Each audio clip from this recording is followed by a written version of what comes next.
Selamat malam, Anda menyaksikan The Roof Talk, saya Alvito Dinova Ginting. Malam hari ini kita akan berbicara sedikit berbeda. Tidak terlalu banyak berbicara soal isu keras tentang pemberitaan, tapi fenomena yang marak dan barangkali menjadi perhatian kita juga. Bagaimana kemudian banyak sekali masyarakat yang terjun untuk melaksanakan trading di pasar saham. Dan ini banyak cerita-cerita yang menarik yang kita dapatkan. Bagaimana kemudian ada yang memaksa-maksakan diri sehingga harus mencari uang melalui pinjaman online, gadai motor, dan lain sebagainya. Dan ini kalau kita bicara soal trader saham, kalau dulu-dulu kita berpikir orang-orang yang sudah cukup mapan dengan financial yang cukup kuat, begitu dengan usia-usia yang juga sudah mapan, tapi sekarang banyak sekali anak-anak muda yang terjun. Dan kalau kita lihat di media sosial, mereka sangat aktif sekali berbicara soal trading ini. Banyak juga yang kemudian akhirnya terperosok dan kemudian salah arah. Sebagian juga terpengaruh karena banyak influencer yang kemudian mulai mengajak mereka dalam tanda kutip untuk terlibat dalam trading saham, paling tidak mempromosikan saham-saham tertentu yang istilahnya sekarang populer disebut pom-pom saham, kira-kira begitu. Ada juga istilah bandarmologi dan lain sebagainya. Kita akan berbicara masalah hal ini dengan sejumlah narasumber yang pasti kompeten.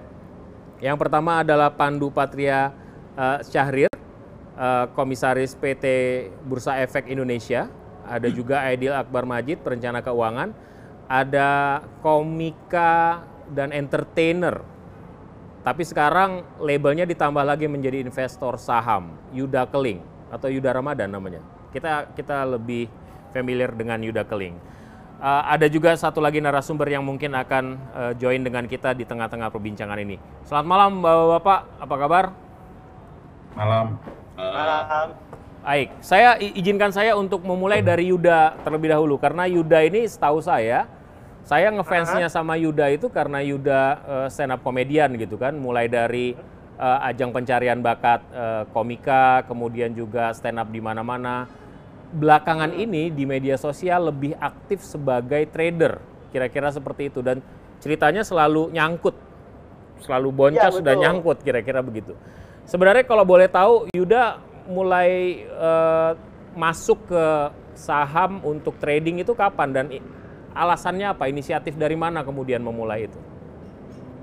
Jadi pas pandemi awal-awal di bulan Maret April kan banyak tuh video yang ngomongin tentang perencanaan keuangan, terus ada video tentang investasi saham juga. Nah, dikasih tahu sama teman kalau saham itu pas lagi pandemi lagi pada diskon 50%-an. Terus sudah tertarik buat masuk. Nah, awalnya tuh niatnya trading jangka panjang karena emang dari video yang dilihat, yang ditonton itu ngomonginnya trading jangka panjang aja, buat simpen uang, buat target finansial di masa depan. Nah, belakangan ini kan di sosmed banyak banget ya yang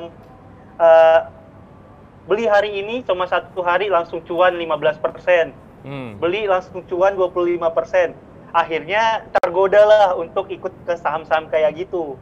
Cuma karena nggak ada ilmunya jadinya gitu, salam nyangkut, salam apes gitu. Nah, kalau dilihat dari cerita yang Yuda post di TikTok gitu, itu lebih banyak ruginya kayaknya. Nggak benar-benar nggak konsultasi. Beli saham ini alasannya karena apa? Misalnya analisis teknikal, kemudian fundamental, misalnya dan lain sebagainya, itu dilakukan apa enggak? Enggak, jadi biasanya cuma baca forum. Nah, terus ada tuh yang gara-gara baca forum, terus ditinggal. Harusnya kalau nggak salah, kalau baca forum, beli, pantengin, langsung jual. Nah, Yuda tuh tipe yang habis beli, terus ya udah ada kegiatan apa, tinggal tiba-tiba turun gitu. Dan semuanya masih berdasarkan kayaknya doang. Kayaknya kalau hari ini turun, besok bakal naik deh. Kayaknya kalau hari ini naik, besok mungkin bisa naik lagi, ternyata nggak gitu. Oke, boleh tahu nggak kira-kira nominal waktu masuk berapa? Gede nggak? Yang minus sekarang ada yang minus 42%, itu tuh udah masuk di belasan sih angkanya. Minusnya? Minusnya 42%, masuknya itu sekitar 15-an, jadi udah hampir 6-7 jutaan lah. Itu cuma dari satu emiten ya. Oke, itu dari satu Sekarang emiten. Pegang berapa saham memangnya Yuda sekarang? Kalau nggak salah punya 9 dan 7 diantaranya masih merah semua. Ada yang 31, ada yang 38, ada yang 42. Paling tinggi itu 3. Itu dari, boleh tahu nggak aset yang dipakai itu dari berapa persen aset yang Yuda punya? Nggak tahu sih kalau berapa persennya, cuma emang duit yang ngendep aja. Terus belajar. Niatnya kan awalnya investasi, niat jangka panjang. Terus pas trading harian ternyata ada satu emiten yang udah beli sampai sekarang masih di suspend dan nyangkut gitu. Harganya sekarang 50 perak, awal beli 90 perak. Nah, artinya gini, taunya dari awal itu ada yang Yuda konsultasi atau hanya memang benar-benar di forum itu aja? Awalnya kalau yang trading itu? Iya. Yang trading itu awalnya ikut harian, ikut baca di forum aja. Terus kalau belakang ini kan banyak tuh influencer saham yang ngomongin beli saham ini, terus dia naik, besoknya coba ikutin lah. Ternyata cara mainnya nggak gitu. Cara mainnya katanya kalau habis beli pantengin, pas tinggi langsung jual. Nah Yuda tuh masih keseringan habis beli tinggal, dan itu katanya nggak tepat untuk ikut yang jualan harian gitu. Sorry Yuda, boleh tanya nggak, sempat ngutang nggak atau dapet dana dari pihak lain gitu misalnya untuk diputerin di situ? Alhamdulillahnya sih enggak ya, karena pembelajaran awalnya dari videonya Bang Raditya Dika, intinya kalau katanya kalau mau investasi di saham kan pakai uang dingin. Nah Yuda tuh yang masih sampai sekarang dipegang itu pakai uang dingin, cuma diajarinya buat investasi jangka panjang malah iseng-iseng jadi trading, jatuhnya malah jadi nyangkut. Kemakan sama pom-pom nggak? Itu beberapa saham yang dipegang kan saham yang dipom-pom. Nyesel nggak kira-kira Yuda masuk? Ya kalau dibilang nyesel sih nyesel banget ya, karena kan sekarang uangnya kalau dijual rugi, nggak dijual sahamnya nggak naik-naik gitu, jadi serba salah gitu. Oke. Saya beralih ke Mas Pandu. Mas Pandu, ini kan fenomenanya kan sangat marak ya. Anak-anak muda benar seperti Yuda lah, salah satu human example yang nyata di depan kita gitu. Bagaimana kemudian tanpa background, tanpa edukasi yang cukup misalnya, secara teknis mereka masuk dengan harapan dapat untung 25% dalam kurun waktu 1 hari. Apakah ini juga jadi perhatian buat BEI?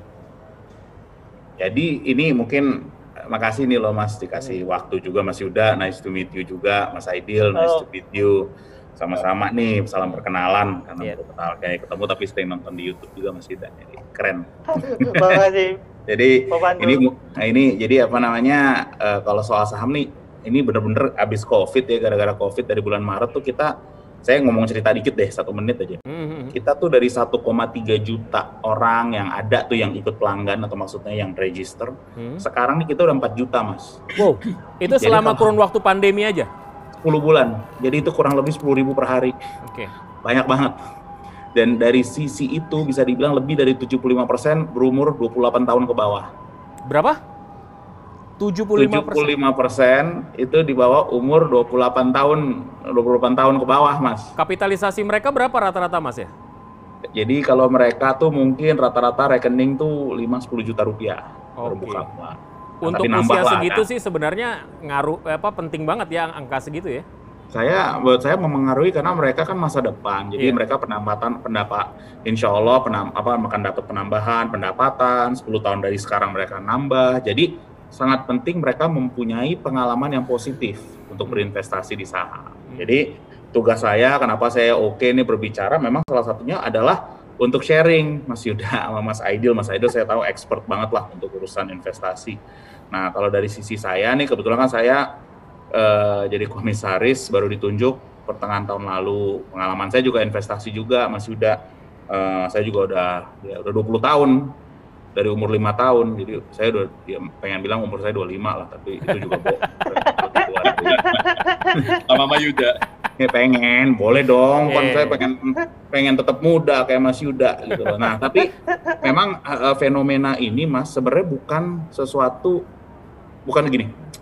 yang baru. Pernah ya kan di Amerika ada yang namanya Robinhood app, di mana sekarang memang retail di Amerika tuh jauh lebih besar dibandingkan institusi. Dan gara-gara COVID banyak sekali orang mulai berinvestasi, mulai trading di pasar saham. Nah, jadi kalau kita ngomong pasar saham secara garis besar ada beberapa lah. Ada institusi, perusahaan-perusahaan yang berinvestasi jadi profesional. Ada juga retail. Retail pun saya bagi-bagi. Ada yang long term, ada yang pasif, ada yang aktif. Yang pasif mereka outsource, yang aktif bisa dibagi-bagi. Ada yang trading, mungkin Mas Yuda trading, ya kan? Jadi bisa trading tuh bisa per menit, per jam, per hari, atau per minggu. Ada juga yang lebih long term. Nah, long term nih kalau zaman generasi Z agak beda dengan saya mungkin. Bukan per tahun-tahun, mungkin sebulan, 2 bulan, itu mungkin udah short to medium term. Jadi semua agak beda-beda. Kenapa ini beda? Karena memang dengan ada fenomenanya COVID ini, dan juga fenomena sosial media, di mana informasi dikonsumsi dalam hitungan detik, 15 detik, 30 detik, 1 menit, 2 menit. Padahal membeli saham itu adalah membeli ekuitas dari suatu perusahaan. Kurang lebih lah, ini secara garis besar Mas. Jadi kasarnya kalau kita kayak detik IPO, kita membeli 1 lembar detik dari 1 juta lembar, sebenarnya saya mempunyai saham di perusahaan yang bernama detik. Jadi untuk saya sebagai owner perusahaan itu, saya seharusnya mengetahui dalam perusahaan. Jadi kayak Mas Yuda Mas, kayak PDKT temen ya kan, Mas Yuda tahu lah PDKT kan nggak mungkin hanya 15 detik kan untuk bisa first date, biasa lebih lama gitu loh. Nah, besok yang kedua, ketiga, keempat, dinner aja kan biasanya lebih dari 15 detik kan Mas Yuda ya. Betul Mas. Jadi emang untuk melihat saham itu harus ada PDKT-nya juga, belajar. Jadi biasanya ngebeli, semakin Anda tahu, belinya nambah. Tapi semakin Anda pelajari kalau misalnya tidak cocok dengan risk appetite, biasanya orang lepas. Kurang lebih gitu sih Mas, tapi terbesar kenapa saya nih juga ikut di sini, sekalian sharing sama Mas Aidil, sama Mas Yuda, karena menurut saya sangat penting. Generasi muda sekarang melihat investasi di pasar modal sebagai salah satu tempat untuk berinvestasi baik short term dan long term. Jadi saya merasa ini platform yang pas untuk bisa sharing. Kurang lebih begitu Mas. Mas Pandu, kan sebenarnya kalau saya nggak salah BI itu kan kampanyenya adalah nabung saham ya. Jadi betul, lebih membentuk investor daripada membentuk trader, karena kita tahu resiko trader itu jauh lebih riskan daripada menjadi investor yang long term begitu. Jadi, nah, melihat fenomena kayak gini gimana? Jadi aku gini loh Mas, aku belajar satu aja, aku pernah dulu diajarin trading Mas Yuda. Setiap kali Anda jual, Anda harus asumsi yang beli lebih tahu daripada Anda. Setiap kali Anda beli, Anda harus asumsi yang jual lebih tahu daripada Anda. Jadi setiap kali saya membeli atau menjual, saya harus asumsi bahwa saya lebih mengerti barang yang saya beli atau yang saya jual daripada orang yang menjual. Kurang lebih gitu Mas. Kenapa? Karena in everything lah, dalam segala hal Mas Yuda tahu lah kalau jual service Mas sebagai seorang entertainer, you're probably one of the best, terkenal, ya kan? Jadi Anda tahu cara menghargai, siapapun yang beli ya bilang saya price taker. Ya biar bisa Mas Yuda, ya udah deh, saya oke. Karena ya itu harga. Sama kayak misalnya servisnya Mas Aidil, apalagi udah one of the most famous, ya harganya segini, take it or leave it. Ya kan gitu kan penjual dan pembeli. Sama juga kayak membeli atau menjual saham Mas.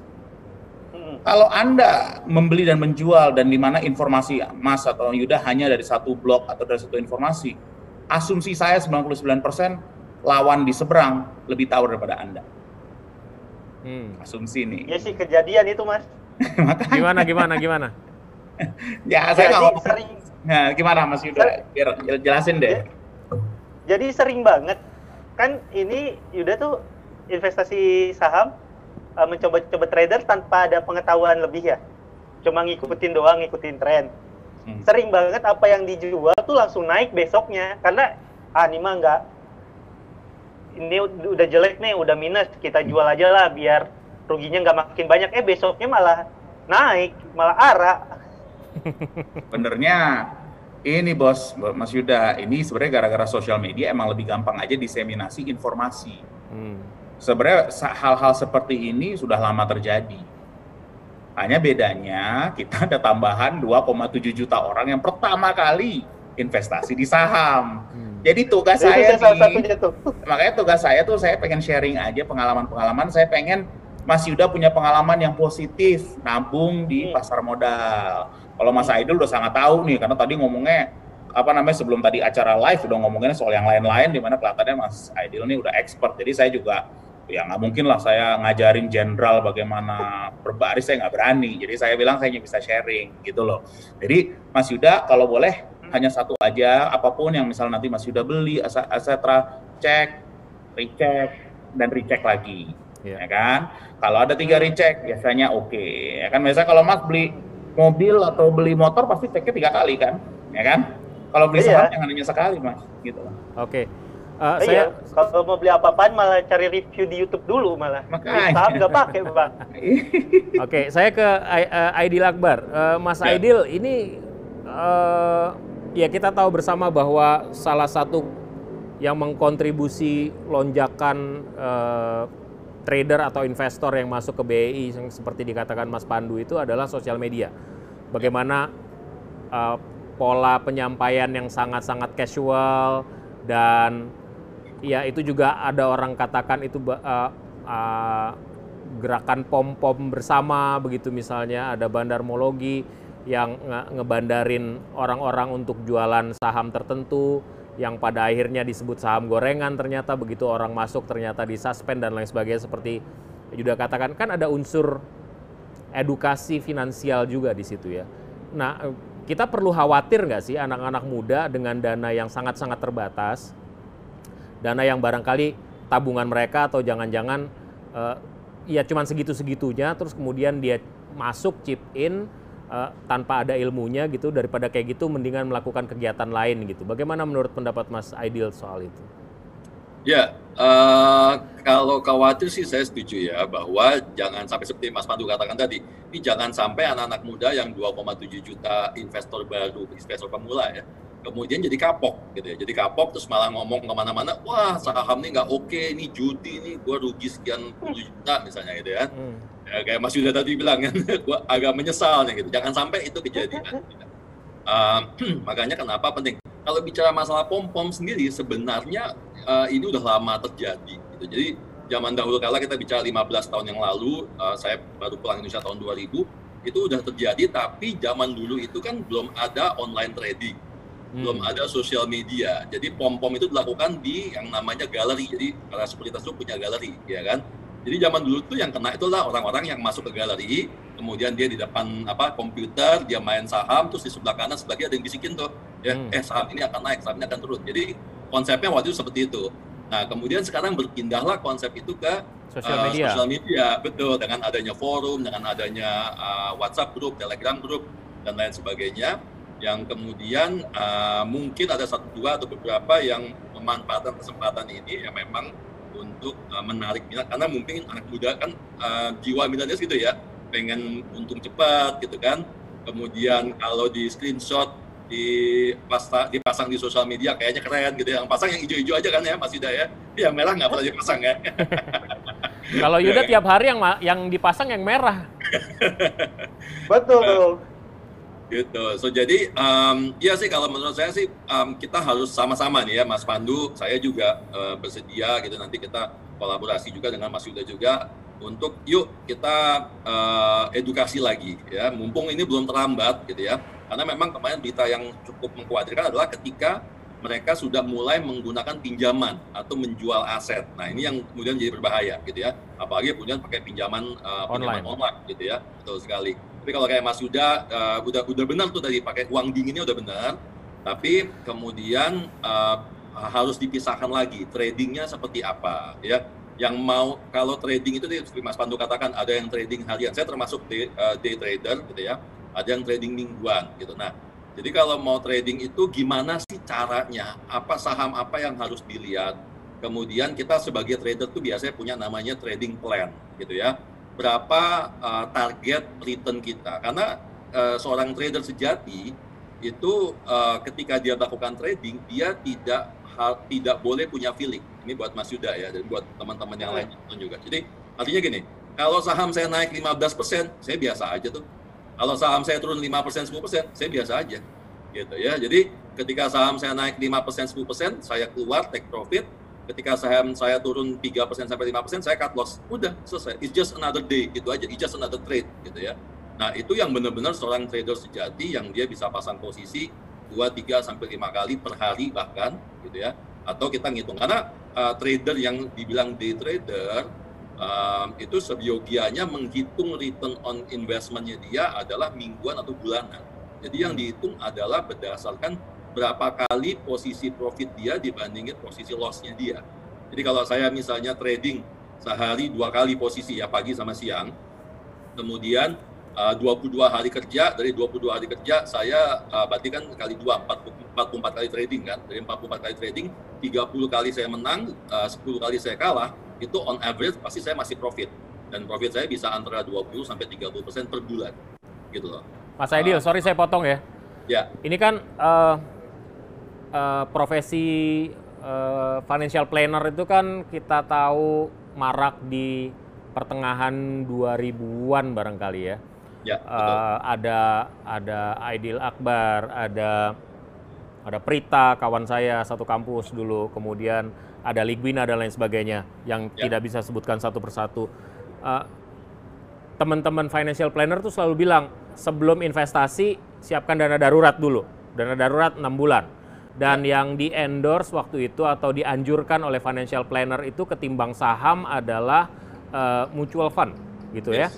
Supaya kita bisa melakukan kontrol jangka pendek, kita masukin fixed income, kemudian dan seterusnya sampai yang paling tinggi resikonya masuk ke portofolio saham.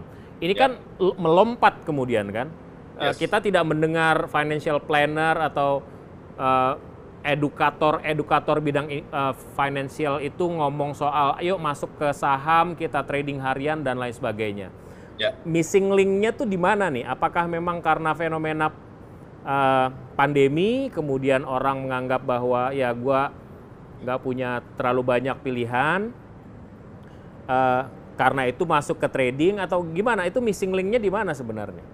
Sebenarnya kalau saya boleh tarik mundur itu proses edukasi untuk masuk ke saham yang sudah berjalan sejak kampanye Yuk Nabung Saham itu menurut saya cukup berhasil efektif, ya. Tapi memang efektif ya, dan meledaknya adalah pada saat pandemi ini sebenarnya. Gitu. Itu salah satunya. Karena kalau kita perhatikan memang mungkin nanti Pak Pandu bisa bantu dengan datanya ya, bahwa terjadi lonjakan juga jumlah investor dari tahun-tahun sebelumnya gitu. Sementara zaman dulu kita naikin 10.000 investornya susahnya minta ampun gitu ya, naikin 100.000 investor itu setengah mati kerja setahun kerja tuh ya.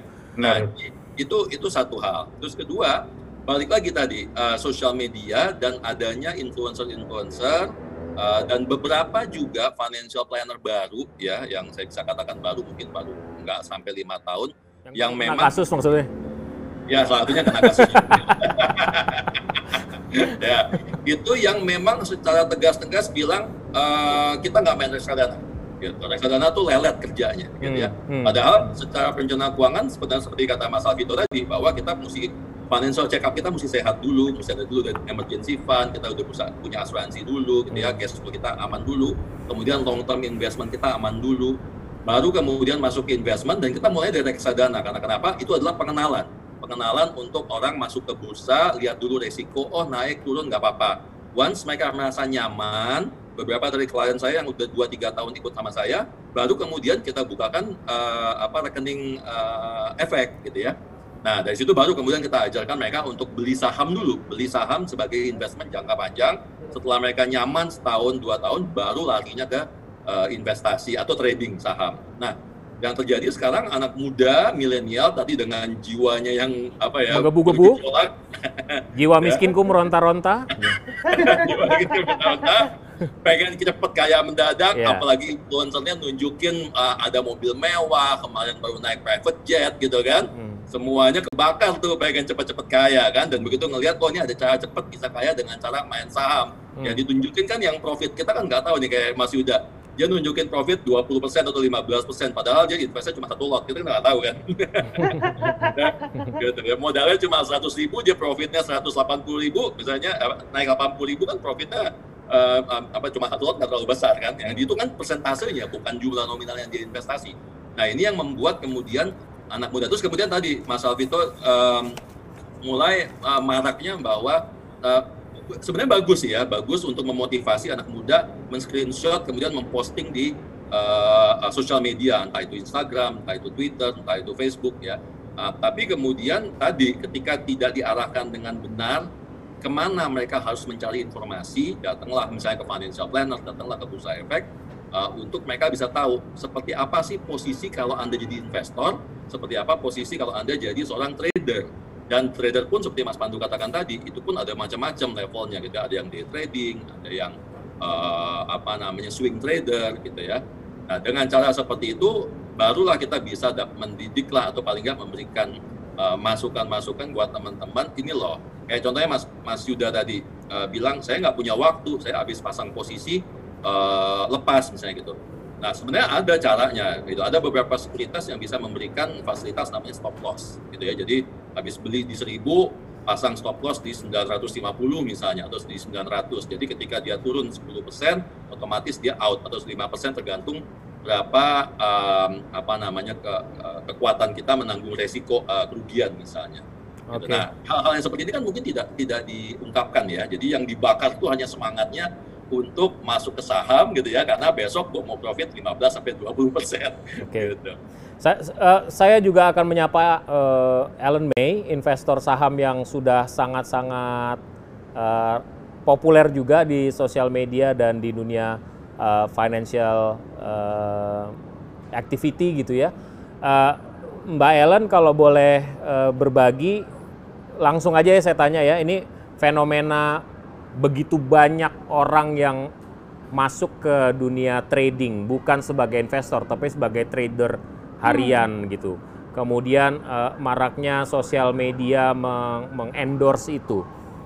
Baik influencer yang kemudian bercerita, beli saham ini akan naik besok, atau saham ini kayaknya lucu, dan lain sebagainya.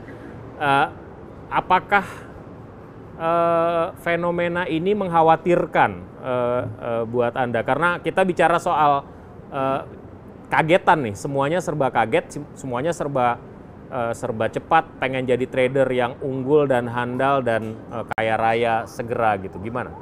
Ya, jadi saya dalam hati sih justru malah sangat senang sekali ya dengan kehadiran dari teman-teman influencer-influencer ini. Kapan lagi sih yang namanya Mas Ari Lasso, Raffi Ahmad, anak putra dari Pak Presiden pun Kaisang ngomong tentang saham gitu. Jadi pasar saham kita bakalan semakin rame gitu. Cuman yang di sini saya perlu mungkin kita perlu lebih banyak kasih edukasi buat masyarakat adalah bahwa saham ini mengandung resiko gitu ya. Jadi yang saya setuju, yuk kita sama-sama yuk ajak teman-teman berinvestasi di pasar saham, karena valuasi saham tuh sekarang banyak banget yang terdiskon gitu. Hari ini aja tadi saya nge-live, itu sekali nge-live yang nonton 8.000 orang tuh betapa wah ini pertama kali dalam hidup saya. It's very interesting banget gitu. Semua orang antusias, dan dikala semua orang antusias itulah justru sebenarnya tugas kita sebagai edukator, tugas kita sebagai orang yang udah lebih ngerti duluan itu untuk agak-agak ngerem.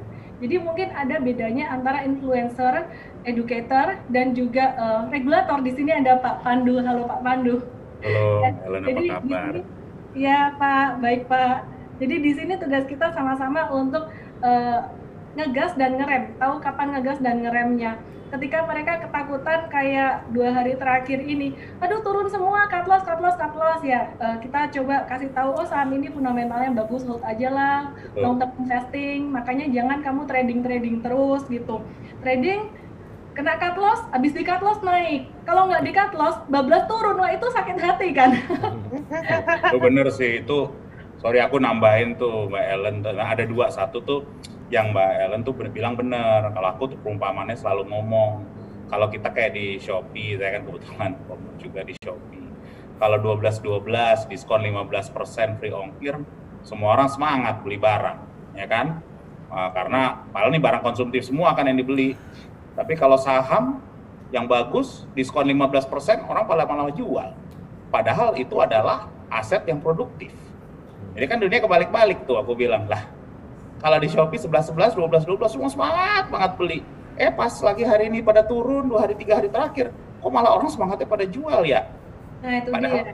itu mungkin salah satunya Mbak Ellen tuh juga nambahin juga lah cara pemikiran mindsetnya teman-teman yang lagi dengerin nih sekarang. Sorry, Terima kasih Mbak Ellen sebut. Mbak Ellen sebelum ketika trading backgroundnya sudah matang kan gitu ya? Apakah pernah melewati fase reksadana dulu, kemudian investor jangka panjang, kemudian baru trading atau langsung lompat jadi trader gitu? Ya, dulu tahun 2007 itu saya diperkenalkan oleh suami saya tuh ke reksadana dulu sebenarnya. Oke. Tapi karena saya penasaran juga dengan saham, di encourage, oke, investasi saham. Saya nggak pernah paham sebagai pemula dulu, dan saya rasa pemula pada umumnya juga seperti itu. Nggak tahu apa bedanya arti investasi dan trading. Yang mereka ngerti cuma gambling gitu. Pokoknya beli cuan untung, rugi nangis gitu aja. Akhirnya 2008 itu guru terbaik saya, dan mohon maaf ya kalau saya sebut emiten karena di sini kan saya independen juga. Jadi mungkin Pak Pandu nggak boleh gitu. Saham Bumi itu adalah guru terbaik saya. Jadi nggak boleh kalahin sahamnya. Nah, itu saham terbaik, guru terbaik saya. Mungkin sekarang kalau teman-teman yang lagi trending saat ini, guru terbaiknya tuh kayak KF, INAF, IRA, kayak gitu-gitu. Saya bukan ngomong emitennya jelek, Antam, enggak. Ya, saya pun trading. Saya diem aja ya di sini ya. Mas Pandu nggak boleh ngomong. Mas Pandu nggak boleh, nanti dianggap mempom-pom. Kalau saya guru terbaiknya tuh NV. Nggak, Jadi istilah kata menurut saya gini ya, ada saham-saham yang bagus untuk diinvestasikan, ada yang menarik untuk di trading, dan saham-saham yang di trading seperti KF itu saya pernah trading kan, memang ketika naik dia kasih cuannya gede, tapi saham kayak gini rumusnya simpel banget sih sebenarnya. Saham dengan kapitalisasi di bawah 5 triliun itu bukan buat pemula, strictly bukan buat pemula. Kalau mereka nyangkut tadi aku mau beli lagi gimana ya, jangan gitu. Kalau kamu nyangkut di Antam ini saham 1 juta Coronials. Investor milenial yang masuk zaman corona ya, jadi saham 1 juta Coronials mau nyangkut, saya bilang masih mendingan. Kenapa? Karena investor besar atau big fund itu mereka suka. So kita harus lihat fundamental, nggak boleh sembarang-sembarang. Paling simpel lihat fundamental itu satu, gampang aja sih sebenarnya, kapitalisasi. Kemudian yang kedua, big fund suka enggak, reksadana suka enggak, kira-kira kayak gitu. Mungkin, sorry saya nambah juga deh, ini bagus juga ditanya soal background. Karena saya juga pernah investasi jadi nol, jadi saya jujur lah, waktu pertama kali saya mulai, saya nginvest juga mirip kayak Mas Yuda, saya dengerin Mas tahun 2000-2001, walaupun bukan di market Indonesia, di Hong Kong waktu itu Mas Yuda, saya kerja pertama kali investment banking di Hong Kong, ya kan, 2000-2001, beneran invest saya punya bonus, semua bonus saya main saham, saya rugi 60%, realize lagi, habis itu, satunya nol. Makanya dari situ bos, aku bilang aku nih bonusku, aku kerja setahun penuh kerja keras, itu kan kerjanya bisa banking kan 70-80 jam per minggu kan, jadi kerja doang. Jadi saya bilang saya mulai harus belajar, makanya dari situ Mas, saya nih sendiri, saya nggak bakal pernah beli saham sebelum saya baca seluruh laporan keuangannya dari awal sampai akhir. Habis itu saya pasti baca reportnya, baru saya baca analis report. Itu saya. Jadi saya sekarang udah latihan baca laporan keuangan, Mas. Bacanya yang buku-buku tebal. Kalau di Amerika tuh baca filingnya 10K filing. Kalau di Indonesia kan namanya annual report. Jadi saya banyak belajar itu, Mas. Memang nggak buat semua orang. Saya kebetulan dilatihnya memang emang ada punya S2 di sana, S1-nya juga ekonomi. Jadi emang latihan. Nah, tapi buat Mas Yuda yang memang mungkin dan teman-teman yang dengerin mungkin nggak bakal sedalam itu. kalau mang kerjanya bukan day to day di saham, mendingan di outsource. Kecuali, ini saya bilang, saya ngulang aja, saya bakal ngulang terus. Setiap kali Anda membeli dan Anda menjual, lawan Anda asumsi lebih banyak atau lebih jago daripada Anda. Sekali Anda pegang prinsip itu, Anda bakal ngerti. Setiap kali Anda membeli saham dan menjual saham, asumsi lawannya lebih ngerti. Mas Pandu, ini dengan fenomena maraknya newbie trader ini juga dimanfaatkan oleh bandar-bandar istilahnya gitu untuk ngegoreng semakin semangat gitu. Itu benar apa enggak? Iya Mas, itu menurut saya yang Mas Aidil tadi udah ngomong bagus banget, karena memang ini sebenarnya fenomena distribusi informasi. Yaitu dari sosial media, mau dari TikTok lah, yang tadi Mas Yuda bilang, dari Instagram, dari Twitter. Ya saya jujur ngomong deh, kita manggilin seluruh influencer yang besar-besar, tadi disebut-sebut Mbak Ellen tadi tuh, yang nama-nama tadi. Saya hanya bilang asumsi satu, selama nggak insider trading ya, karena ini emang wadahnya belum ada. Kami dari bursa, kami jujur juga, kami juga coba mikir bagaimana untuk bisa merangkul semua stakeholder yang ada di sini, termasuk Mas Yuda di sini, Mbak Ellen, Pak Mas Aidil, dan setelah ini mungkin saya pengen tahu juga masukan dari Mas-mas sama Mbak-mbak nih bagaimana, karena ini fenomena yang baru. Nah, saya hanya bilang di luar insider trading, saya rasa nggak bisa dibendung. Semua influencer akan ngomong saham, akan ada yang beli saham dulu, ya kan, habis itu ngomongin sahamnya, akan ada juga yang disponsorin. Saya hanya satu, saya ngomong at the end of the day, saya hanya bisa ngomong gini. It's your moral obligation, obligasi moral Anda. Kalau Anda adalah high quality influencer, Anda akan asosiasi diri Anda dengan perusahaan yang high quality. Kalau Anda receh, ya asosiasinya juga receh. Orang akan mengikuti. Jadi nanti kalau misalnya saham itu naik dan turun lah, saya mikirnya turun, dan rugi orang, yang bakal disumpahin bukan perusahaannya, influencernya yang bakal disumpahin duluan. Jadi saya ngomong di depan nih, belak-belakan ini kebetulan di Detikcom, suatu forum saya bilang, at the end ini kita kan lagi mikirin how do we think about this, bagaimana kita mikir, bagaimana kita merangkul semua kepentingan yang ada. Yang paling penting sekarang nih saya bisa bilang, you are morally obligated kepada follower-follower Anda. Wong, satu orang influencer aja bisa punya lebih gede daripada Malaysia, 60 juta, satu orang 30 juta, satu orang 12 juta. Digabung-gabung ASEAN tuh, semua influencer. Kalau udah ngomongin satu saham 10 orang, orang pasti percaya aja kan. Saya bilang, guys, at the end it's your moral obligation. Kalau ini semua jatuh, yang receh juga kalian. Kayaknya bisa ngomong gitu, Mas. Jadi saya mau tanya sama Yuda, makanya Yuda pernah nggak diajak orang untuk mengendorse saham? Saya sih bikin video saham lucu-lucuan doang, Mas, jadinya sekarang. Jadi nggak pernah ada upaya untuk endorse, apa ada pesanan, titipan, dan lain sebagainya gitu. Bohong juga nggak apa-apa sih. Sejauh ini kalau untuk emiten belum ada sih, Mas. Kemarin juga sempat bikin video. Niatnya lucu-lucuan, ternyata beneran naik. Jadi saya pakai teknikalnya kayak saham ini 4 kali turun, berarti besok 4 kali naik. Beneran 4 kali naik, Mas. Tapi ada interaksi nggak dari yang nonton itu, nanya langsung secara serius dan detail follow up tentang saham tersebut ke Yuda? Kayaknya karena basicnya yang follow Yuda tuh orang-orang yang suka komedi, mereka tuh ya paham ini dia tuh sebenarnya kontennya lucu-lucuan aja. Dan emang sampai sejauh ini kan bikin konten tentang sahamnya emang dibalutnya dengan komedi. Ya gimana, orang udah rugi dibanding sedih-sedih, ya udah diketawain bareng-bareng aja. Mas Aidil, apakah perlu ada regulasi tertentu untuk mengatur supaya orang, ya karena ini kan sangat terbuka ya, kalau misalnya trading zaman dulu di lantai bursa kan orangnya terbatas sekali.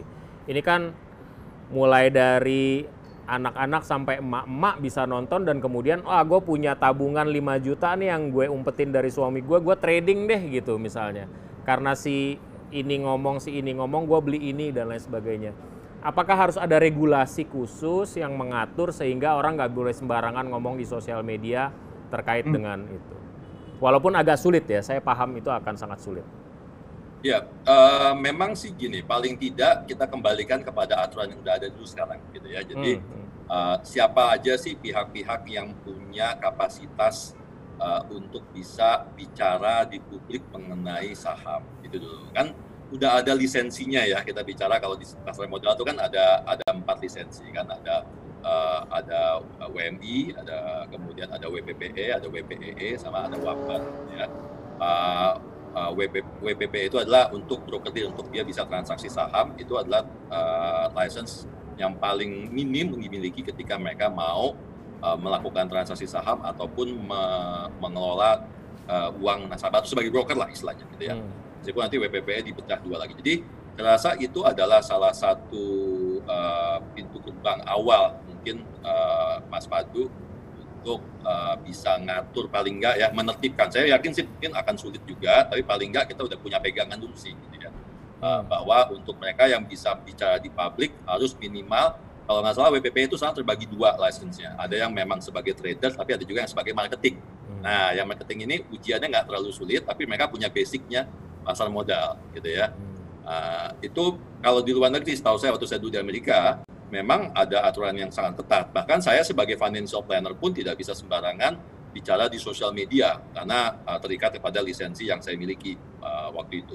Dan itu yang saya lakukan juga, saya bawa lisensi saya dari Amerika, di Indonesia saya sangat hati-hati dalam melakukan itu. Makanya kenapa jarang sekali saya bicara masalah saham di dalam sosial media saya, gitu ya. Kalau orang mau bicara masalah saham, ya udah kita private aja gitu ya. Jadi enggak, yang saya bicarakan di sosial media lebih kepada yang relatif umum. Bagaimana sih bertindak sebagai investor, bagaimana sih bertindak sebagai trader. Jadi lebih kepada mengedukasi, tapi tidak mengatakan secara spesifik ke sana. Meskipun saya sendiri seorang trader, tapi saya tidak mau mengkaplingkan diri saya sebagai trader. Nah, saya rasa sih mungkin mulainya dari situ, karena itu adalah regulasi atau aturan sudah ada sekarang, ya, mencakup kepada lisensi yang memang sudah dimiliki oleh OJK saat ini. Nah, nanti dari situ baru tinggal ditambahkan lagi efek tadi ya, efek moral obligation, ditambahkan lagi mungkin ada cybernya gitu kali ya, mungkin saya nggak tahu nih seberapa nanti Bursa Efek punya cyber ininya. Tapi artinya memang kan gini, kita bisa membatasi orang nih di sosial media untuk tidak bicara hate speech misalnya begitu kan. Ya, ini betul. kan sama berbahayanya bikin orang miskin kemudian bisa bunuh diri. Jangan-jangan amit-amit gitu ya, kita mengalami fase Wall Street tahun 80-an, gimana orang ramai-ramai lompat dari gedung Wall Street, gara-gara. Bos. Sekarang, sorry bukan Wall Street, sekarang di Amerika Robin Hood itu sudah Sekarang di terjadi. Amerika ya. Ya. Artinya Jadi nggak usah jauh-jauh. Kalau saya Sekarang. boleh tambahkan sedikit ya, bicara tentang fenomena yang tadi dibilang, saya sebenarnya sudah mendengar secara langsung ya, ada beberapa teman yang very sadly, mungkin nggak ke expose media, dia itu bunuh diri karena saya juga nggak bisa ngomong siapa dia gitu, karena dia beli sahamnya pakai utang, dan itu udah terjadi beberapa bulan yang lalu ketika jatuh dalam.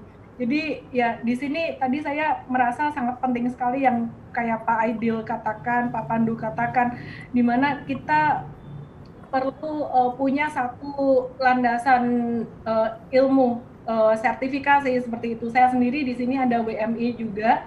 Jadi yang nomor 2, ketika kita ngomong tentang saham, saya selalu usahakan untuk ada disclaimer. Disclaimer itu menyadarkan, memanage ekspektasi orang, bisa untung bisa rugi. Jadi mungkin yang saya kepengen nitip pesan juga dengan Pak Pandu, barangkali bisa, barangkali. Ya nggak, itu mengerti Bu. Silakan nanti aku bisa respon dikit. Ya, Silakan. barangkali bisa ditambahkan ke regulation adalah saya agak merasa kok agak worry ya, agak khawatir dengan endorse saham. Saya nggak tahu endorse saham boleh nggak. Saya sempat lihat video Pak Pandu dengan Mas Deddy Corbuzier waktu itu.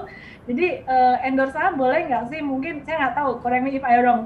Boleh. Ya, jadi gitu. ya boleh respon. silakan. Jadi gini Bu, yang Ibu ngomongin itu firasat saya udah terjadi dan sekarang Ibu konfirmasi. Dan ini memang ketakutan utama karena ini bisa makin membesar, dan apalagi pada saat zaman Covid kan bukan saja soal kesehatan fisik, tapi juga kesehatan mental, kesehatan kita semua lah sebagai manusia kan. Dan kadang-kadang kita mencari saham, dan ini trading ya Mas Yuda ya, saya ngomong juga Mbak Ellen, Mas Aidil, apalagi kalau setiap hari ngeliatin saham, kadang-kadang ada endorfin kalau naik, dan kesedihan pas turun, dan itu ngebawa swing. Ini sorry saya ngomongnya agak ini karena Saya jujur waktu dengar Mbak Ellen ngomong itu yang my biggest worry. Nah, kita ngomong endorse saham sekarang. Ini salah satu hal yang memang kita benar-benar lagi liatin di dalam bagaimana impact-nya. Dan buat saya ini kepentingan semua stakeholder. Karena jangan lupa Mbak, 4 juta tuh sebenarnya masih sangat kecil dibandingkan negara lain. Kita memang ingin banyak orang bisa berinvestasi di saham. Kita 280 juta orang, jadi kita baru 1,5, baru belum nyampe 2% sebenarnya kan. Kita ingin bisa paling tidak 10-15% Mbak, yang bisa dimasuk ke dalam Bursa Efek Indonesia. Bursa Efek, sorry ya, saya ngomongin bukan hanya saham loh. Ada juga private utang, pembelian jaminan obligasi, ada juga nanti macam-macam tuh reksadana. Jadi ini sebenarnya sangat luas ya kan. Nah, tapi kita balik lagi ke saham karena ini yang menurut saya isu yang patut kita perhatikan bersama. Jadi masukan Mbak Ellen tadi soal disclaimer sudah pernah kita bicarakan dan kita nanti akan meningkatkan Mbak, karena menurut saya ini sangat penting. Karena at the end, outside of moral obligation ya kita harus lihat bagaimana praktis di negara-negara lain yang lebih maju yang sudah melihat efek influencer secara langsung Mbak kepada saham. Dan ini juga untuk meningkatkan, karena baik Mbak Ellen, Mas Aidil ini sebenarnya playing a very important role dari sisi edukasi. Dan untuk mencapai posisi Mbak Ellen, posisi Mas Aidil itu tidak mudah. Ada semacam ketekunan, ada semacam struktural, belajar bertahap, berjenjang dan bertahap untuk mencapai satu level, ya kan? Jadi itu juga penting Mas Yuda. Sini seperti kita Mas Yuda lah, kalau kita disuruh stand up comedy, mungkin Mas Yuda, yuk mah jagoan, kita mah yuk ketawain kita kalau disuruh entertain orang, karena being a stand up comedian is actually extremely difficult, bener kan? Yeah. Sangat susah. Kalau orang nggak ketawa 3 menit aja lo bilang, wah gua gimana nih? And the fact you are able to do it itu susah, ya kan? And somebody pay you to make people laugh, itu juga sangat susah. And people pay Mbak Ellen, Pak Aidil, how do you run money properly? Nah, jadi dari sisi saya nih, kebetulan di Detik ya, ini masukan yang sangat bagus Mbak Ellen, nanti rangkumin, nanti terpisah kalau boleh, nanti bisa juga minta kontaknya Mbak Ellen, biar bisa diskusi sama Mas Aidil juga. Mbak Ellen, saya boleh nambahin Mbak? Silakan. Ya, satu lagi Mas Pandu dan Mbak Ellen juga Mbak semua ya, satu lagi kekhawatiran saya gini, kalau kita lihat di sosial media ketika saya ngomong saham, Mbak Ellen ngomong saham, itu jelas ya yang ngomong adalah seorang Ellen May, seorang Aidil Akbar Majid. Istilahnya gini, kalau saya sampai macam-macam, Mas Pandu tinggal tangkap kita aja berdua, kan gampang ya. Nah, tapi yang lebih bahaya lagi sekarang, banyak akun-akun yang anonymous. Nah, ini tolong Mas Pandu saya titip, mungkin bisa dibicarakan juga sama teman-teman di Bursa Efek dengan OJK ya.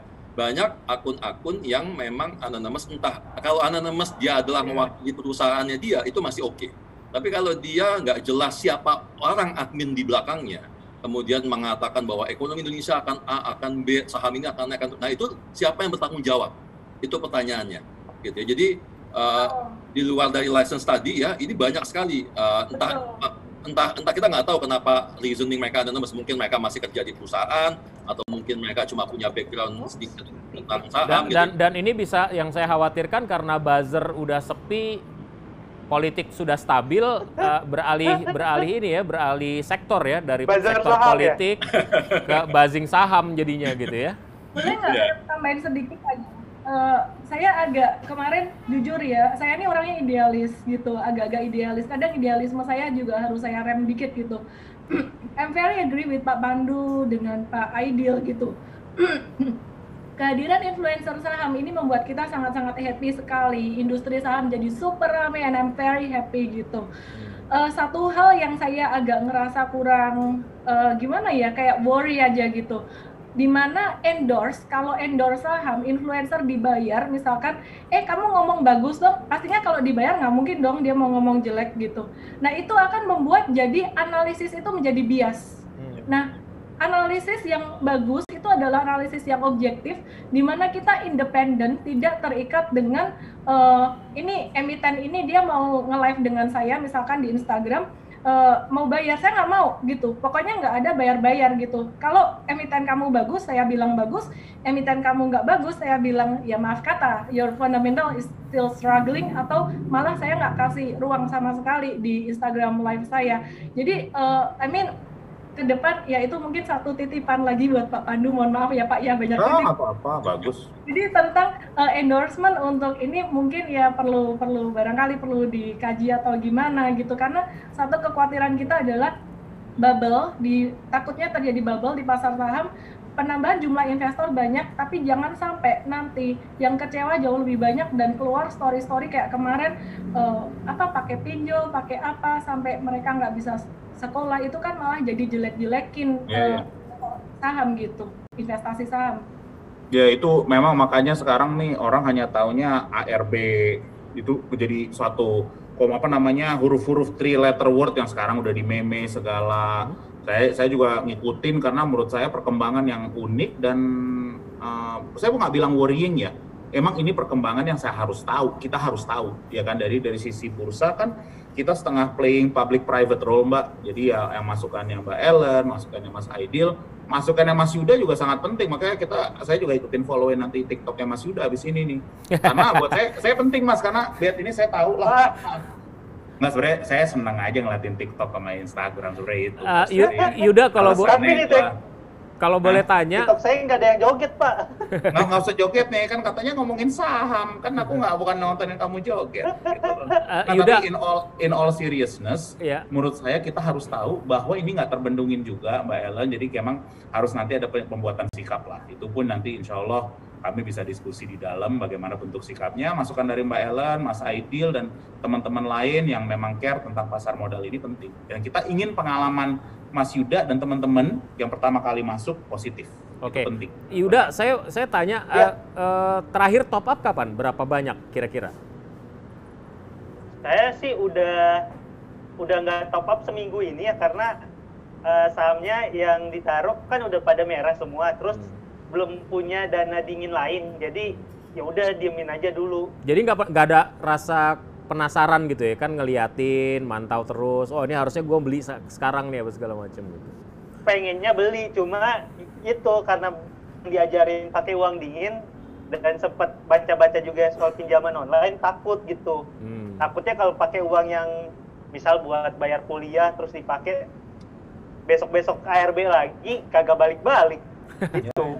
Kalau boleh tahu, komunikasi nggak dengan, atau gini deh, ada nggak teman-teman komika lain yang juga masuk ke trading sama seperti Yuda? Berdiskusi atau berinteraksi nggak dengan mereka? Ada sih beberapa teman stand up comedian yang udah mulai melek investasi saham juga. Ada Yuda, ada Viko, ada Fajar Warmit, banyak lah yang udah mulai melek. Cuma gitu, rata-rata kita emang masih yang investasinya jangka panjang, cuma itu kegoda main saham-saham ringan. Nah kayak Viko dan lain sebagainya juga ikut trading harian jadinya? Viko kayaknya nggak terlalu trading harian, dia mas yang lebih rasional kalau mau beli, dia cari tahu dulu. Ntar tak bantu ya Mas ya, kontek-kontekan sama saya. Wah tuh mahal. Siap. Tuh Mbak, saya minusnya banyak banget, Mbak. Ada yang 38, Mbak. Aku bantu menenangkan hatimu dan portofolio. Fotoin nih saya. Saya banyak banget saham-saham yang nggak jelas, soalnya saya beli dulu-dulu, Mbak. Nah pertanyaan kalau Mas Aidil, Mbak Ellen bantu seorang Mas Yuda tuh pahalanya banyak. Karena itu penting. Anak-anak muda tuh nanti penerus bangsa kita. Kita ingin kalian jauh lebih sukses daripada kita ini. Amin. Yuda, ke depan akan seperti apa? Rencananya akan seperti apa? Ini apakah akan tetap di situ atau mengubah pola permainan, misalnya menjadi ya udahlah gue trading, gue invest aja lah gitu jangka panjang, atau masih penasaran dan kemudian mau belajar gitu sama Mbak Ellen sama Mas Aidil misalnya gitu?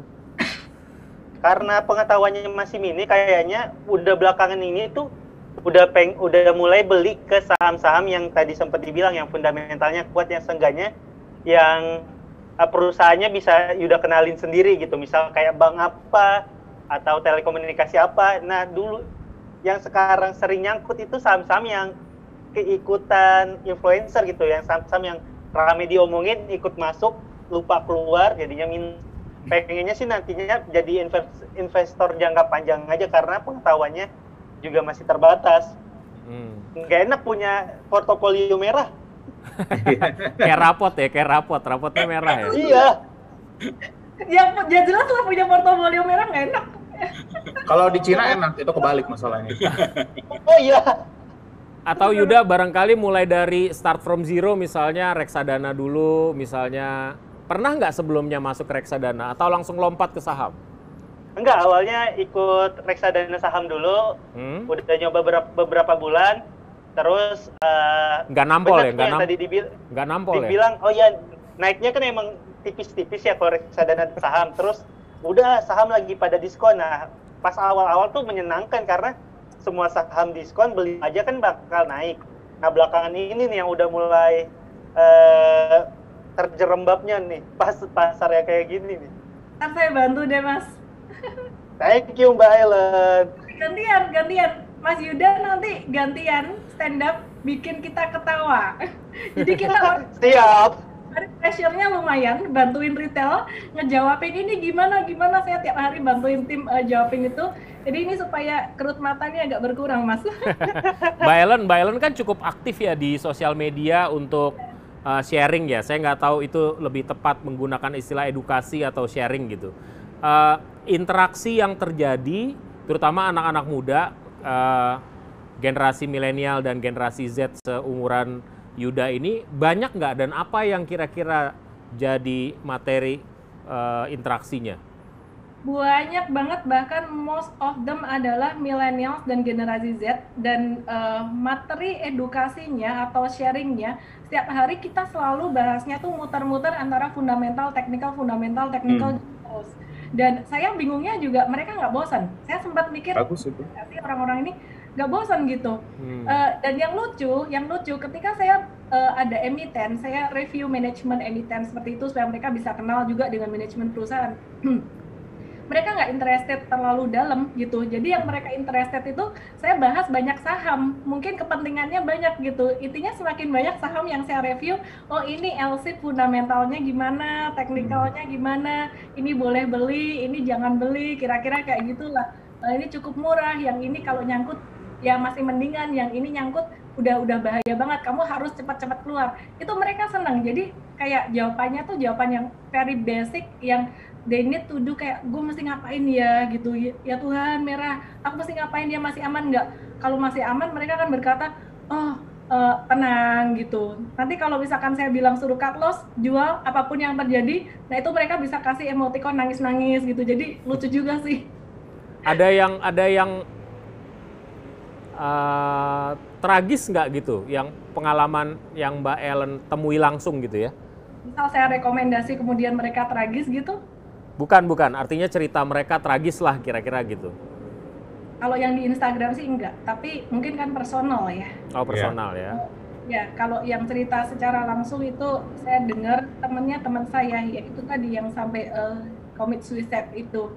Tapi kalau dari saya pribadi, ketika kita bahas saham, saya nyebutnya review, bukan rekomendasi. Karena ekspektasi orang akan berbeda dengan satu kata aja. Jadi ketika saya review, saya selalu ngomong, ini resikonya termasuk tinggi atau moderat atau kecil, jadi mereka tahu. Dan so far sih saya bersyukurnya, meskipun manusia nggak pernah selalu benar. Kita kadang-kadang bisa salah juga. Kita bisa cut loss, trading terutama kena cut loss. Makanya saya bilang fokus investasi doang. Itu tingkat komentar negatif atau komplain itu sangat sedikit sekali, hampir nggak ada gitu. Jadi dari layanan M-Trade kita sendiri juga itu apa ya? Komplain itu jarang banget terjadi, karena nomor satu, we have to manage the expectation. Itu kata paling penting. Oke, bocoran dong kalau sekarang time to buy atau time to wait? Oke, sekali lagi disclaimer dulu ya teman-teman, ini edukasi sifatnya bukan perintah beli jual. Bisa untung, bisa ada resiko juga ya. Jadi kalau sekarang ini saya lagi melihat sektor CPO itu udah sangat murah sekali, dan saya suka untuk CPO itu LSIP karena dia secara fundamental dia hutangnya kecil, kemudian kebutuhan akan crude palm oil ke depan juga naik ya. Terus dia perusahaannya sangat efisien, technically juga murah, valuasi juga cukup oke. Jadi LSIP untuk CPO itu sangat menarik. Dan yang kedua, saya lagi nongkrongin si saham-saham konstruksi yang terdampak positif SWF, seperti contohnya WSKT. Ini kita udah masuk tadi untuk investing juga. Tapi kalau misalkan dikasih diskon lagi kita mau. Kemudian yang ketiga, kita lagi nungguin, agak nggak enak ya, maaf ya. Bahasanya yang enak aja deh, kita nungguin diskonnya Antam. Masa nungguin jatuhnya Antam? Wah, ini saya bisa Mbak, jadi diskon lagi, Mbak. Punya saya udah minus, Mbak. Aku lagi nungguin diskonnya Antam. Kenapa? Karena Antam ini story electric vehicle-nya, pembangunan pabrik baterai di Indonesia ini sangat bagus banget gitu. Cuman masalahnya, problemnya sekarang valuasi dia sangat kemahalan sekali. Secara teknikal juga dia secara agak-agak kemahalan. Jadi kita nungguin diskonnya dia. Yang keempat, retail itu sekarang masih murah banget. Nanti kalau vaksin sudah diedarkan dan berjalan dengan baik, Ramayana dan MAPI itu bakalan naik kenceng, dan jangan belinya dekat Lebaran, itu profit taking. Masuknya sekarang, makanya investor harus sabar. Dulu TLKM dibully di Oktober, gak jalan-jalan, sampai saya nge-live bareng dengan emiten tuh saya sungguh malu benar. Kenapa? Netizen itu sungguh norak sekali, ngebully TLKM, semuanya gak jalan-jalan. November dia naik kenceng, maka dari itu seorang investor kita harus be patient, masuknya pas di bawah, ya keluarnya nanti pas di atas, jangan kebalik gitu. Mas Yuda. Nah, saya kebalik tuh Mbak. Saya kalau Antam dikoreksi lagi makin dalam minus saya nih Mbak. Antam nggak apa-apa, dia perusahaan bagus kok. Iya. Oke. Mbak, tapi yang bagus cuma satu, yang banyak yang nggak jelas ada banyak saya Mbak. Nanti konsultasi sama Mbak Ellen. Mas Aidil, barangkali bisa memberikan masukan praktis barangkali buat teman-teman yang sudah masuk, tapi kemudian kayaknya nyangkut atau yang belum masuk gitu. Apa yang harus dilakukan in term of how to invest lah misalnya gitu, atau mencari peruntungan di dunia ini? Ya, jadi gini, senjata ketika kita mengalami kerugian itu ada dua.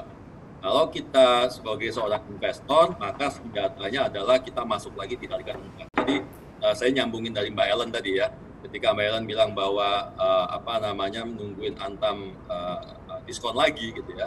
Sebenarnya kalau Mas Yuda masih ada peluru, maka di saat itulah dia masuk lagi untuk meng-average down atau menurunkan cost-nya dia yang tadinya di atas, kerugiannya dia tadi mungkin rugi 30% atau 40%, kalau dia masuk lagi di bawah, maka kerugiannya akan terdiskon. Kalau dengan nominal yang sama, maka terdiskon 50% kerugiannya, dari 30-40% jadi hanya 15-20%. Itu teorinya Mas ya, jadi disebut dengan istilah dollar cost averaging. Tapi untuk bisa melakukan itu harus ada pelurunya, makanya tadi ketika masuk ke saham, jangan semua pelurunya dipergunakan. Nah, itu kalau kita bicara investasi jangka panjang. Tapi itu hanya berlaku untuk saham-saham yang masih punya potensi ya. Seperti tadi katakan Antam, terus beberapa perusahaan yang disebut oleh Mbak Ellen, itu adalah perusahaan-perusahaan besar yang memang bagus, yang masih punya potensi. Ketika kalau dia lagi merah, kita sebenarnya nggak perlu takut. Malah kalau merah, saya pasti beli lagi di bawah gitu ya. Kalau nggak sempat cut loss.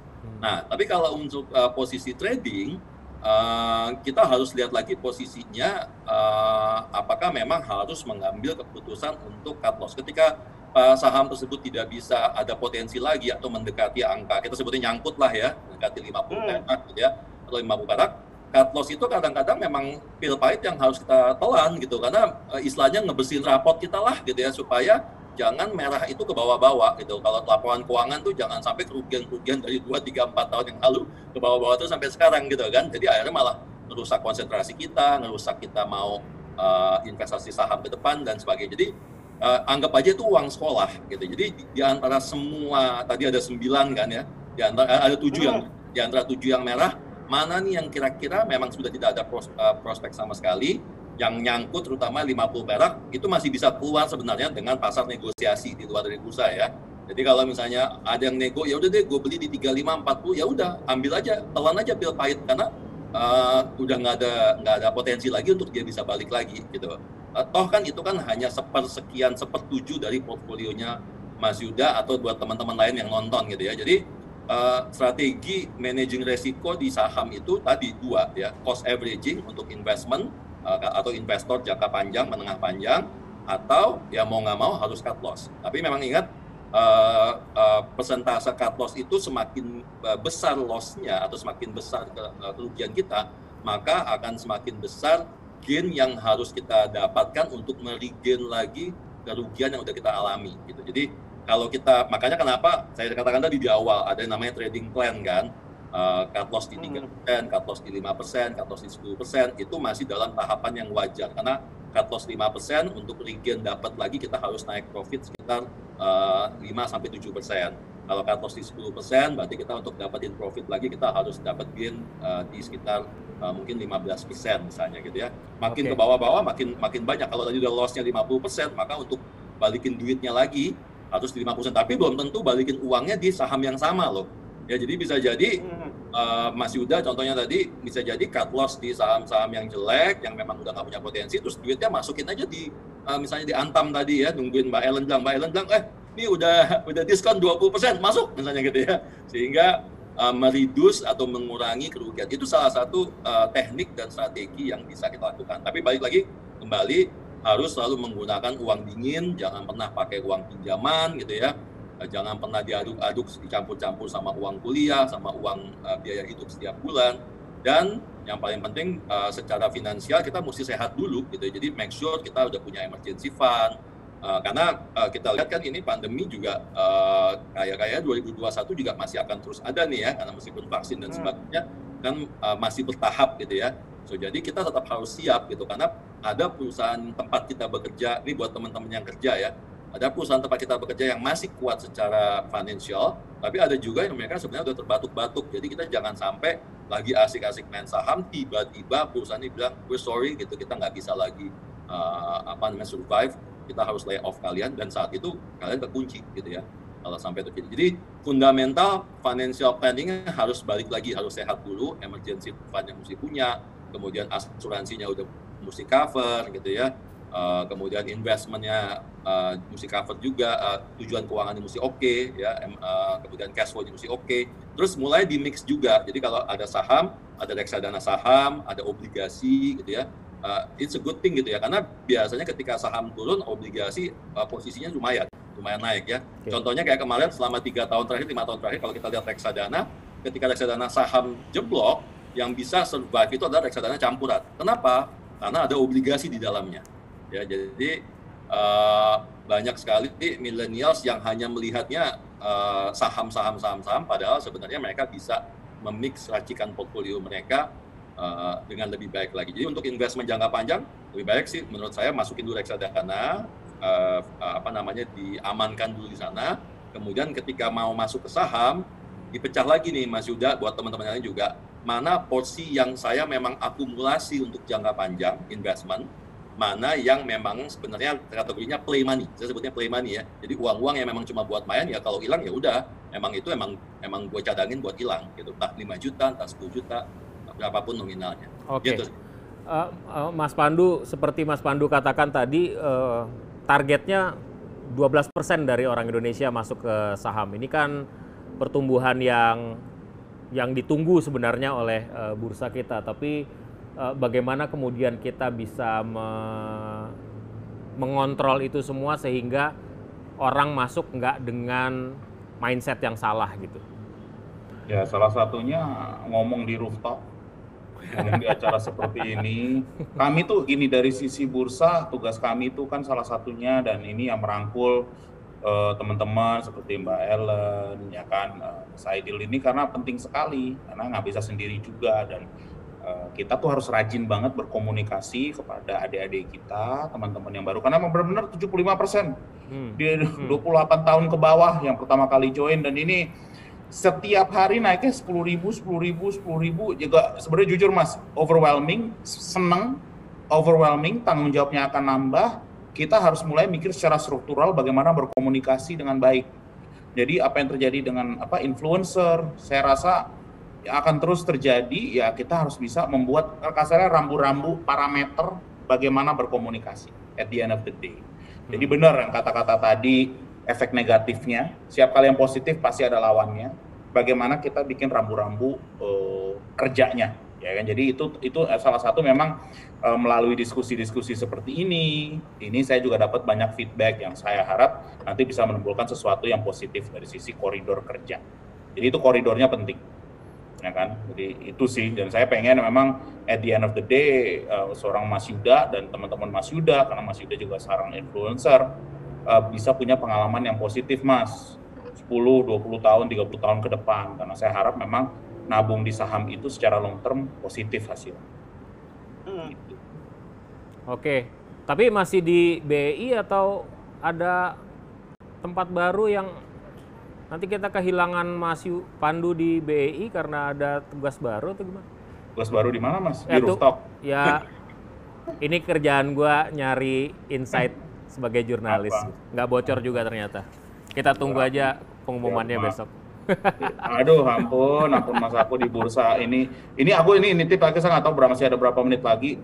Saya sekali lagi nih kepada teman-teman yang sekarang lagi dengerin, saya cukup banyak yang dengerin hari ini, tolong dari sisi saham kita belajar yuk, mulai belajar. Semangatnya sama seperti membeli barang ya, jadi kalau yang para the ladies, kalau Anda membeli tas atau misalnya membeli pakaian, reviewnya pasti baca kan, check and recheck, coba dalemin seperti membeli saham. Kepada yang cowok-cowok, kalau Anda membeli misalnya motor atau mobil atau apapun barang-barang yang Anda beli nih, tolong research-nya paling nggak sama deh, ya kan?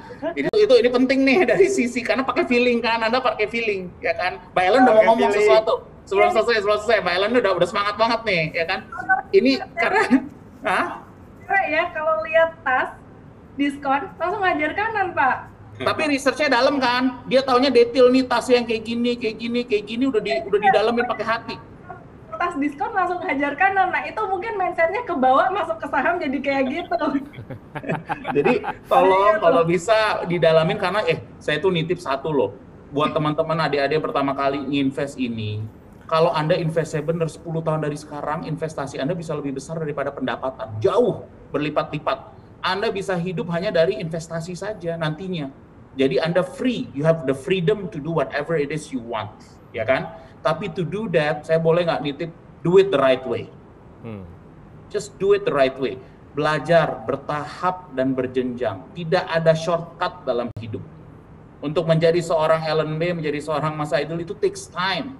Tadi udah dibilang dari tahun 2000 kan Mas Aidil pertama kali balik ke Jakarta, trying to learn about financial product. It takes time to master, dan kita aja sekarang masih belajar kan, Mas Aidil kan, Mbak Ellen, kita tadi ngomongin ada kripto lah segala, kita masih belajar itu semua. Hari ini saya masih belajar tadi bahasanya pom-pom, bahasa receh, bahasa influencer, ya. Jadi kalau bisa kita selalu belajar Mas, dan Mas Yuda sama teman-teman, yuk kita sama-sama do it the right way, itu aja. Okay. Sorry, aku itu aja nutup. Thank you Pak Pandu. Yuda, barangkali ada yang mau disampaikan terakhir, pengakuan dosa atau penyesalan yang ingin dilimpahkan? Ini kali ya, kalau dari tadi ngomongin soal orang-orang yang pertama kali investasi saham, mungkin kalau lihat konten yang lain tuh emang investasi saham menggiurkan, karena beli hari ini besoknya bisa naik dan langsung dapat keuntungan 20-15%. Nah mungkin yang lu tonton, coba konten-konten gue gitu. Konten gue tuh banyakan ruginya. Jadi dari sisi lain ada yang menggiurkan, ada di sisi buruknya. Nah di sisi buruknya nih, Instagram Yuda menyediakan gitu. Orang-orang yang beli saham tanpa baca fundamental, tanpa tahu yang technical analysis, cuma modal kayaknya bakal naik gitu. Ternyata feeling kita sering kali salah. Oke, terima kasih atas kesempatan dan waktunya. Nggak terasa kita over hampir 30 menit dari rencana semula, karena perbincangannya juga menarik dan penting. Terima kasih atas masukan yang disampaikan, narasumber-narasumber yang luar biasa. Mas Pandu terima kasih, Mas Aidil, Mbak Ellen terima kasih, Yuda terima kasih atas waktunya. Saya tunggu posting-posting di TikTok selanjutnya yang selalu membuat saya tersenyum di tengah malam ketika pantau Anda. Sampai di sini perjumpaan kita akan ketemu lagi minggu depan dengan narasumber dan topik lainnya. Saya pamit mundur, sampai jumpa. Terima kasih semuanya, terima kasih.